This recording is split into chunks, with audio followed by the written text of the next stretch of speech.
Allahu Akbar, Allahu Akbar. Substansinya adalah tentang esensi Al-Quran sebagai pedoman bagi kehidupan manusia.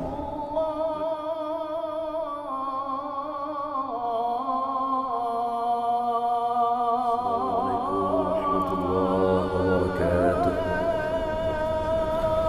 Alhamdulillahilladzi bi ni'matihi tatimmu as-salihat. الذي خلق سائر الكائنات ثم الصلاة والسلام على سيد السادات نبينا وحبيبنا محمد صلى الله عليه وسلم.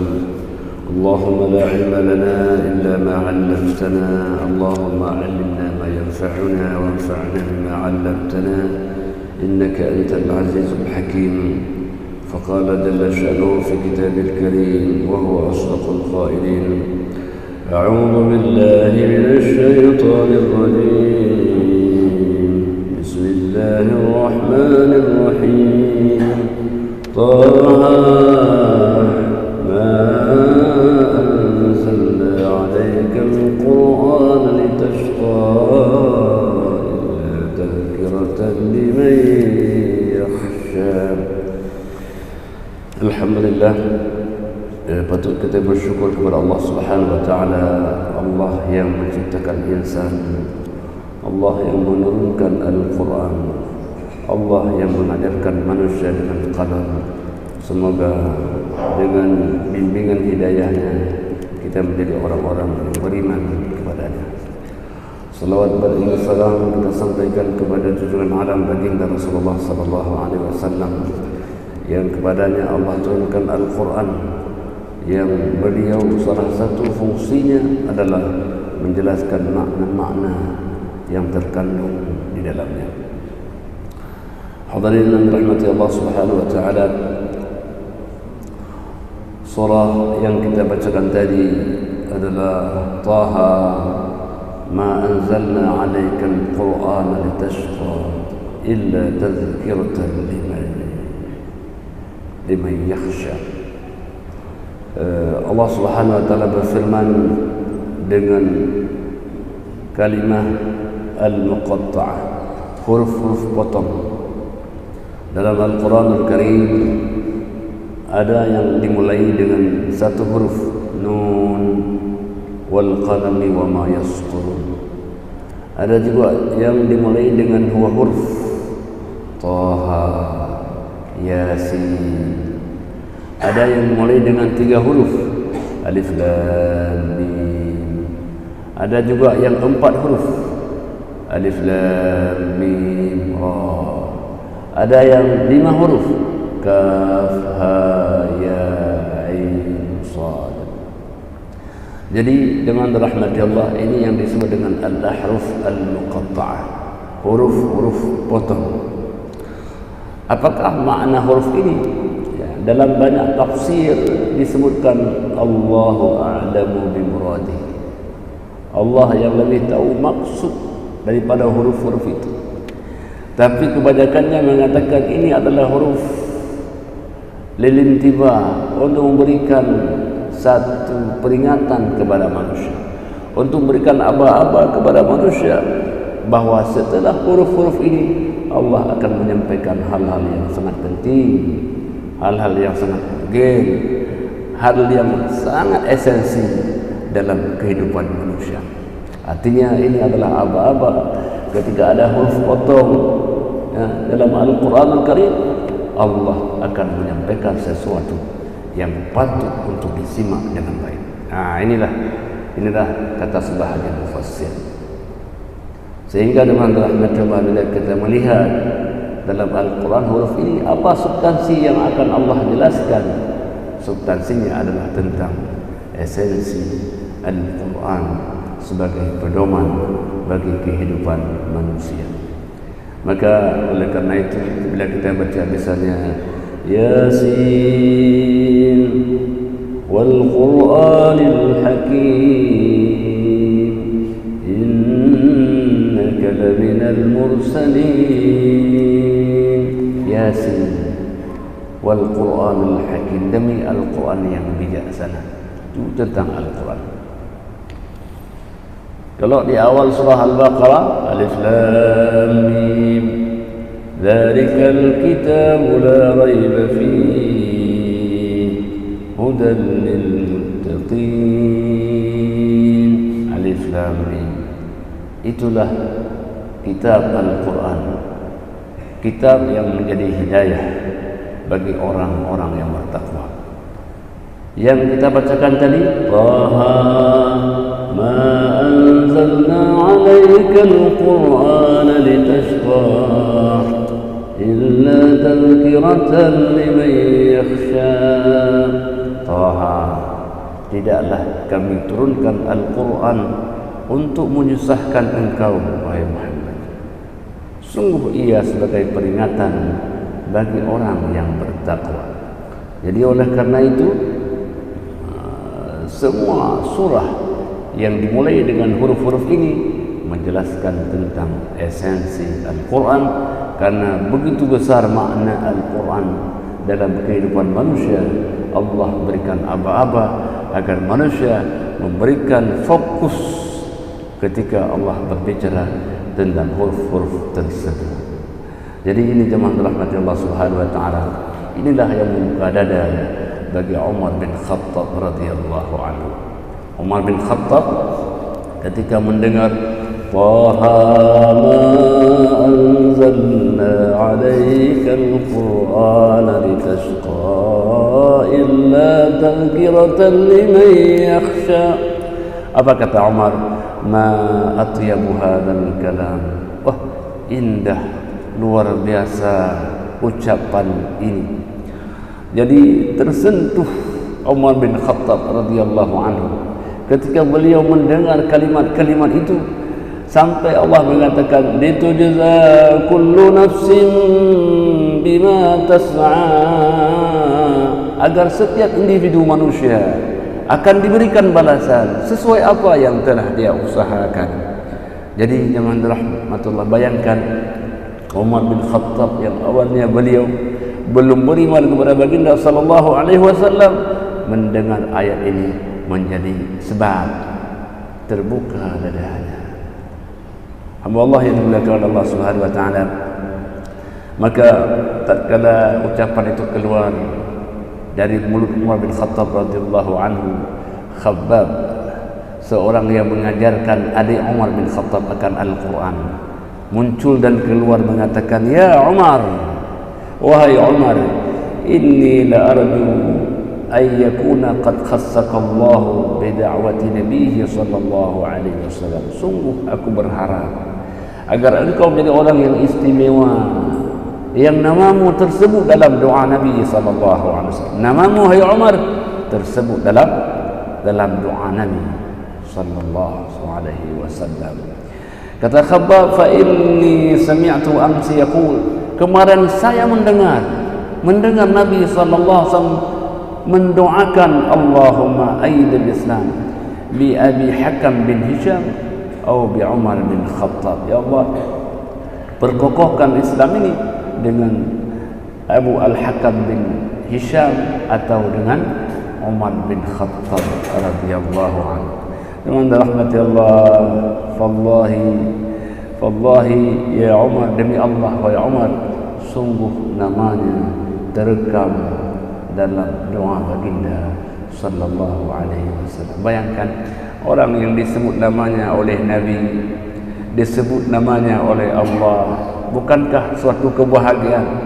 Bahagia luar biasa. Namanya disebut oleh orang yang terbaik, orang yang tidak boleh masuk syurga sebelum beliau masuk ke dalamnya. Jadi jemaah rahmatullah, itulah kebahagiaan namanya disebut oleh baginda sallallahu alaihi wasallam. Nah, maka demikian nama itu yang disebut oleh Nabi, disebut oleh Allah, satu kesenangan. Ada satu kisah ketika Nabi menyampaikan kepada Ubay, wahai Ubay, Allah menyampaikan salam untukmu. Ubay bin Ka'ab, kata Nabi, wahai Ubay, Allah menyampaikan salam untukmu. Jadi Ubay mendengar itu luar biasa. Beliau mengatakan, wahai Rasul, apakah disebutkan nama saya? Betul. Maka Ubay menangis. Bagaimana tidak? Allah pencipta alam semesta, sekian miliar manusia, Allah sebut namanya dengan istimewa. Sampaikan salam kepada Ubay. Menangis tetesan air mata kebahagiaan muncul daripada diri Ubay bin Ka'ab karena senang bahagia. Ini juga Umar bin Khattab, senang beliau disebut namanya dalam doa baginda Rasulullah sallallahu alaihi wasallam. Maka oleh karena itu, kepingin kita disebut nama oleh baginda sallallahu alaihi wasallam, kita berselawat sebanyak-banyaknya akan baginda, nama kita tersebut. Karena setiap orang yang berselawat kepada baginda sallallahu alaihi wasallam, maka salawat itu akan sampai kepadanya. Ada satu malaikat yang Allah ciptakan yang tugasnya menyampaikan, wahai Muhammad, umatmu menyampaikan selawat kepadamu. Maka luar biasa orang di tengah-tengah kesibukannya, di tengah kegiatan-kegiatannya, dia sempat menyebut nama nabinya, berselawat kepada baginda Rasulullah sallallahu alaihi wasallam. Dan orang yang banyak berselawat kepada baginda sallallahu alaihi wasallam, dialah orang yang sangat layak mendapatkan syafa'atul kubra di maqam mahmuda, yang Allah mengatakan, wa minal laili fatahajjad bihi nafilatan laka asa an yab'athaka rabbuka maqaman mahmuda. Wahai Muhammad, di penghujung malam bangunlah engkau, bertahajudlah kepada Allah, semoga Allah akan membangkitkan engkau di maqam mahmuda, di mana baginda sallallahu alaihi wasallam menyampaikan asy-syafa'atul kubra. Jamaah dirahmati Allah, Umar bin Khattab radhiyallahu anhu bahagia, senang. Kata beliau, dallani ya Khabbab ala Muhammadin sallallahu alaihi wasallam hatta atihi wa aslam. Khabbab, tunjukkan saya, bawakan saya kepada Muhammad sallallahu alaihi wasallam. Saya akan mendatanginya, saya akan masuk ke dalam Islam. Maka jemaah dirahmati Allah, keluarlah Umar bin Khattab bersama Khabbab menghadap baginda sallallahu alaihi wasallam. Hari ini Umar bin Khattab datang untuk mengatakan di hadapannya, la ilaha illallah Muhammadar Rasulullah. Betapa sentuhan ayat-ayat Al-Quran menjadi penenang jiwa, menghadirkan bahagia, menghadirkan ketentraman dalam hati dada Umar bin Khattab radhiyallahu anhu. Oleh karena itu, jemaah dirahmati Allah Subhanahu wa taala, betullah apa yang Allah sebutkan dalam Al-Quran, wa nunazzilu minal Qur'ani ma huwa shifaa'un wa rahmatun lil mu'minin wa la yazidul zalimina illa khasara. Kata Allah, wa nunazzilul Qur'an, kami turunkan Al-Quran, kami turunkan dengan tanzil, kami turunkan dengan berangsur-angsur, bukan 1-2 hari, tapi 22 tahun, 2 bulan, 23 hari, dalam waktu jangka yang lama, agar ayat-ayat Al-Quran, huruf-hurufnya, kalimat-kalimatnya, 114 surah itu terserap dan terekam dalam dada manusia, agar menjadi syifa, menjadi obat kegundahan, obat kegelisahan, obat kebingungan, obat keraguan-raguan, obat sebagainya. Itulah Al-Quran. Jadi fungsi yang pertama, ia adalah menjadi obat bagi manusia. Maka oleh karena itu, mestilah kalau kita bisa mentadabburi Al-Quran, bisa memaknai Al-Quran, seharusnya ia akan menjadi obat penenang dalam kehidupan kita. Kalau belum jadi penenang, itu bermakna ada sesuatu yang harus kita perbaiki dalam membaca Al-Quran. Al-Quran dibaca lafaznya, kalimat-kalimatnya, itu disebut dengan qiraah lafziyah, baca kalimatnya. Ya, kita baru bisa baca kalimatnya, tapi tidak boleh berhenti di situ. Setelah itu apa? Bacalah makna yang terkandung di dalamnya. Baca ayatnya lafziyah, dalami makna-makna yang terkandung di dalamnya. Tidak cukup di situ, hendaklah kita bacakan refleksi kandungan pantulan dari kalimat-kalimat yang terdapat dalam Al-Quran. Maka pantulan dalam bahasa Arab disebut dengan tadabbur. Afala yatadabbaruna al-Quran am ala qulubihim aqfaluha. Tidakkah mereka memantulkan kandungan yang ada dalam Al-Quran, ataukah di sana ada penutup hati yang tidak bisa memantulkan kandungan yang ada di dalamnya? Jadi jemaah rahmatullah, itulah sebabnya Abu Bakar As-Siddiq radhiyallahu anhu kalau beliau bacakan Al-Quran meneteskan air mata karena pantulannya jauh, refleksinya jauh, beliau bisa menyelam kandungan samudra yang berada di dalam Al-Quran. Jadi semakin banyak kita menyelam, semakin mampu kita mendalaminya, semakin terasa nikmat huruf-huruf di dalam Al-Quran. Maka itulah sebabnya jemaah rahmatullah, ketika Al-Qurtubi mengatakan dalam tafsir Ahkamul Quran, kata beliau Bismillahirrahmanirrahim, hurufnya ada 19 huruf. Kalau kita hitung Bismillahirrahmanirrahim, jumlahnya 19 huruf. Setiap huruf ada maknanya. Kata beliau, setiap huruf itu akan membentengi pembacanya dari 19 malaikat yang menjaga neraka. Alaiha 19 hurufnya memiliki makna. Jangankan kalimat, jangankan kata, huruf pun tak boleh tertinggal, karena setiap huruf yang kita baca memiliki makna yang luar biasa.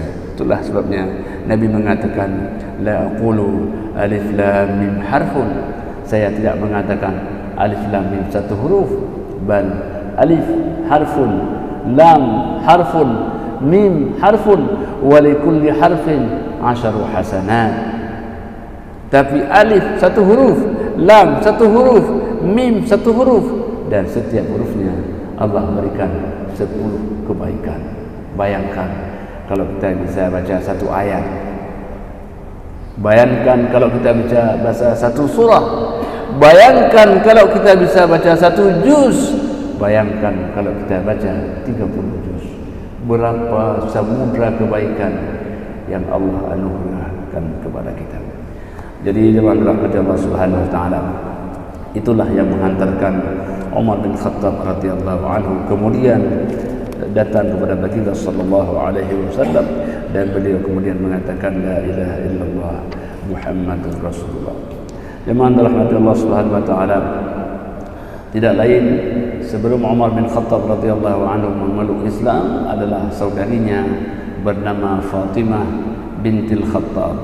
Fatimah bintil Khattab adalah salah satu saudari daripada Umar bin Khattab radhiyallahu anhu, seorang sahabiah yang beriman kepada baginda sallallahu alaihi wasallam, yang nama lengkapnya Fatimah bintil Khattab bin Nufail. Allah yang dimuliakan oleh Allah Subhanahu wa taala, ini kemudian bersama suaminya beliau memeluk agama Islam. Tatkala Umar bin Khattab radhiyallahu anhu kemudian dikatakan kepadanya, wahai Umar, saudarimu telah memeluk agama Islam, maka datanglah beliau kepada saudarinya, kepada Fatimah dengan marahnya. Tetapi kemudian dengan rahmatillah, di sela-sela beliau datang dari relung-relung rumah itu, keluarlah bacaan Al-Quranul Karim yang kemudian berubah keadaan Umar bin Khattab radhiyallahu anhu, yang awalnya begitu marah, tetapi kemudian ayat Al-Quran itu masuk ke dalam dadanya. Jemaah rahmati Allah Subhanahu wa taala, kemudian beliau mengatakan, itu saya mendengar sesuatu, apa yang kalian bacakan? Tentu Fatimah ini sudah tidak menampakkan sahifah lembaran tulisan itu. Beliau menyembunyikannya. lalu diminta, kemudian barulah kemudian Fatimah mengatakan, tidak boleh ini dipegang, wahai Umar, ya, innaka lanajisun faghtasil, mandilah engkau pertama dahulu.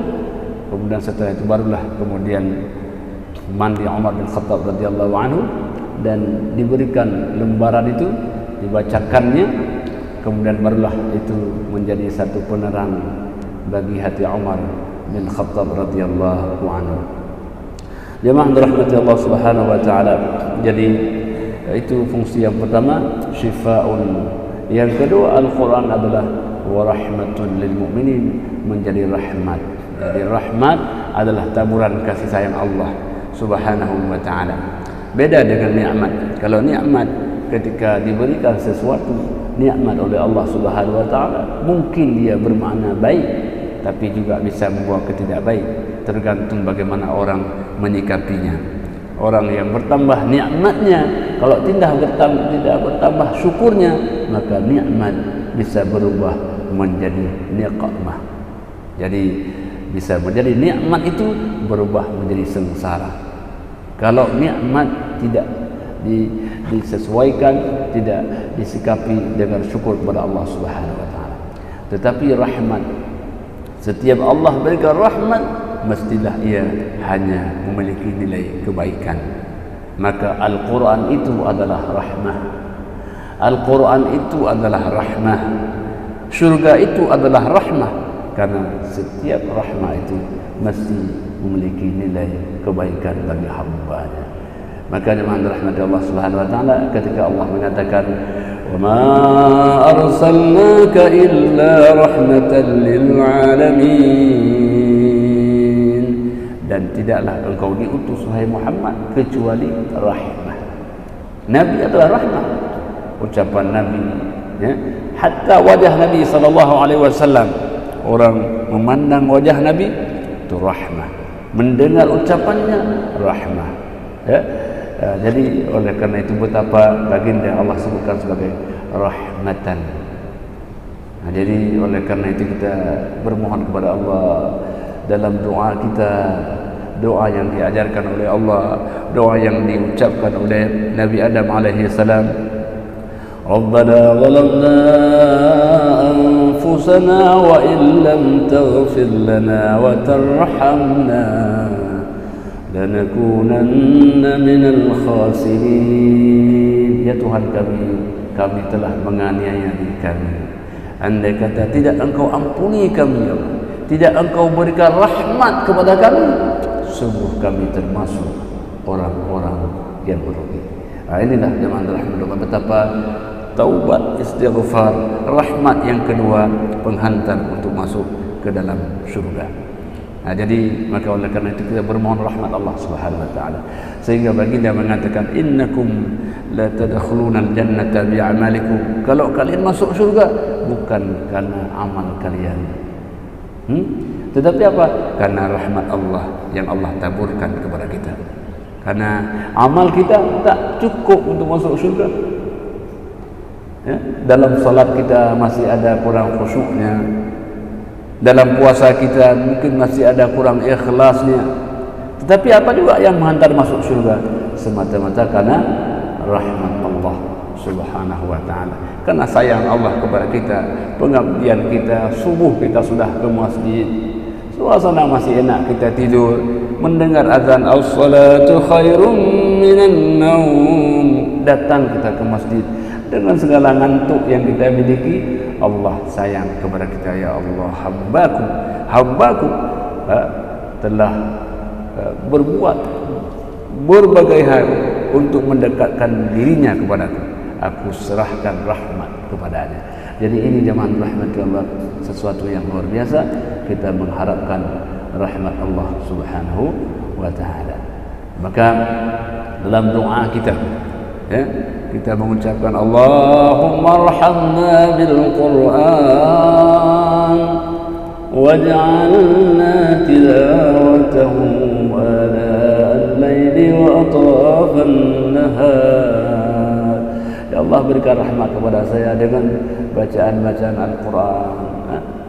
Berikan tilawahnya, bacaannya sepanjang siang dan malam.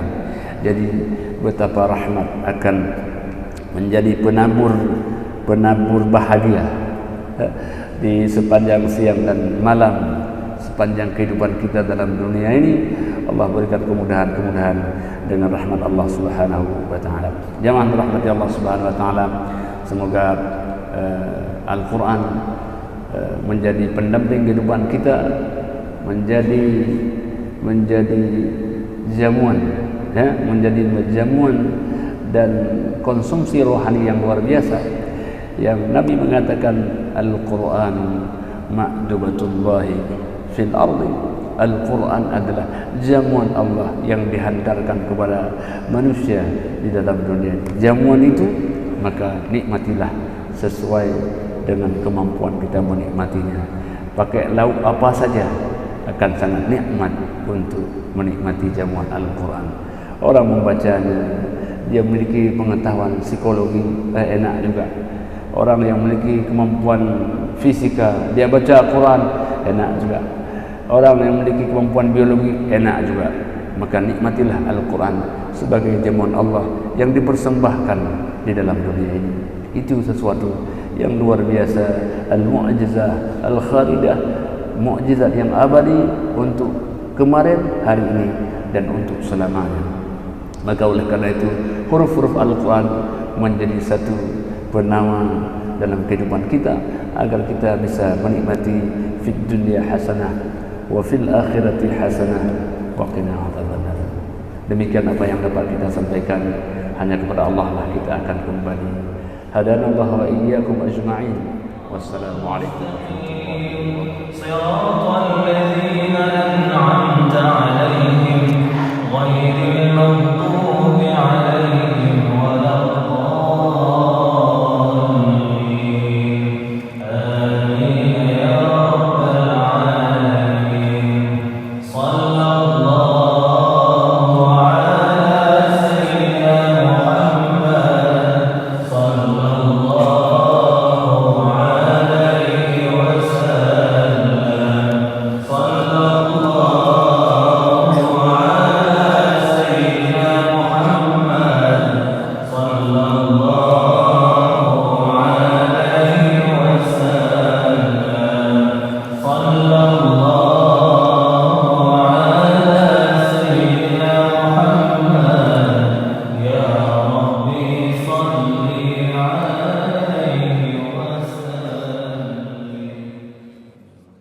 وصل وسلم على سيدنا محمد في الملأ الأعلى إلى يوم الدين. وصل وسلم على سيدنا محمد وعلى آله وصحبه أجمعين. ولقد أشروا لنعت من أوصافه تحيي القلوب تهيج الأشجانا. والله قد أثنى عليه فما يساوي القول منا أو يكون ثنانا. لكن حبه في السرائر قد دعا لمديح صفوة ربنا وحدانا. وإذ امتزجنا بالمودة ها هنا نرفع أيدي فخرنا ورجانا. للواحد الأحد العلي إلهنا متوسلين بمن إليه دعانا. مختاره وحبيبه وصفيه زين الوجود به الإله حبانا. يا ربنا يا ربنا يا ربنا بالمصطفى اقبلنا أجب دعوانا. أنت لنا يا ذخرنا في هذه الدنيا وفي أخرانا. أصلح لنا الأحوال واغفر ذنبنا ولا تؤاخذ رب إن أخطانا. واسلك بنا في نهج طه المصطفى ثبت على قدم الحبيب خطانا أرنا بفضل منك طلعة أحمد في بهجة عين الرضا ترانا واربط به في كل حال حبلنا وحبال من ودى ومن والانا والمحسنين ومن أجاب نداءنا وذوي الحقوق وطالبا أوصانا والحاضرين وساعيا في جمعنا ها نحن بين يديك أنت ترانا ولقد رجوناك فحقق سؤلنا واسمع بفضلك يا سميع دعانا وانصر بنا سنة طه في بقاع الأرض وقمع كل من عادانا وانظر إلينا واسقنا كأس الهنا واشف وعاف عاجلا مرضانا واقضي لنا الحاجات وأحسن ختمنا عند الممات وأصلح عقبانا يا ربي وجمعنا وأحبابا لنا في ذلك الفردوس يا رجوانا يا ربي وجمعنا وأحبابا لنا في ذلك الفردوس يا رجوانا يا ربي وجمعنا وأحبابا لنا في ذلك الفردوس يا رجوانا بالمصطفى صل عليه وآله ما حركت ريح الصبا أغصانا سبحان ربك رب العزة عما يصفون وسلام على المرسلين والحمد لله رب العالمين الفاتحة